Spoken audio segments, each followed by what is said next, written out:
The rust-hoarding reason your blood buries iron the exact same way the driest desert on Earth does, and in March 2024 in Chile's Atacama, it turned entire rivers the color of an open wound. You don't think about the iron inside you. It's locked in your blood right now, riding shotgun in every red cell, waiting. Your body hides it on purpose, because iron exposed to air doesn't stay quiet. It oxidizes, it bleeds color.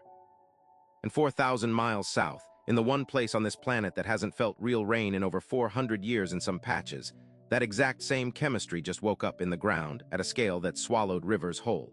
Scientists didn't expect it. Nobody did. The desert wasn't supposed to bleed. It did anyway. Here's what actually happened. The Atacama Desert sits in a rain shadow so brutal that some weather stations there have never once recorded a drop. For centuries, minerals buried under that dry crust just sat there, iron-rich rock packed in, sealed off from oxygen and water, chemically frozen in time. Then came an anomaly: warmer Pacific waters, freak storm systems drifting further south than they should, and rain fell, real rain, in a place built to reject it. Within days, dry riverbeds that hadn't carried water in living memory started running again, except the water wasn't clear. It came out the color of rust, then the color of blood, thick red ribbons cutting across pale desert stone like the land itself had been cut open. Locals filmed it. Satellites caught it from orbit. And at first, everyone assumed the obvious: mining runoff, copper tailings, human contamination. That's the story the world was ready to believe because it's the comfortable one, a crime with a suspect, something to blame. But when geochemists actually tested the water, the numbers didn't match industrial waste. The iron ratios were wrong for it. This wasn't a spill. It was older than any mine on that land. What the rain had done was reach centuries-buried hematite and pyrite deposits, sealed, dormant iron minerals, and expose them to oxygen for the first time in generations. The instant that happened, the same reaction that turns a nail rusty overnight ran across an entire watershed at once. Not pollution, oxidation. A geologic wound freshly opened. And here's the part that should unsettle you more than the color did. Your own blood runs on almost the identical mechanism.